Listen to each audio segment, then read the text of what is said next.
বাঁশবাগানের মাথার উপর চাঁদ উঠেছে ওই, মাগো আমার শোলক গলা কাচলা দিদি কই? পুকুর ধারে লেবুর তলে থোকায় থোকায় জোনাক জলে, ফুলের গন্ধে ঘুম আসে না, একলা জেগে রই। মাগো আমার কোলের কাছে কাজলা দিদি কই? সেদিন হতে কেন মার দিদিরে না ডাকো? দিদির কথায় আঁচলে মুখটি কেন ঢাকো?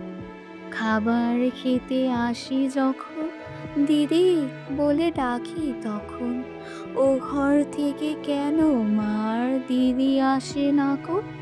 আমি ডাকি তুমি কেন চুপটি করে থাকো? বলো মা, দিদি কোথায় গেছে? আসবে আবার কবে? কাল যে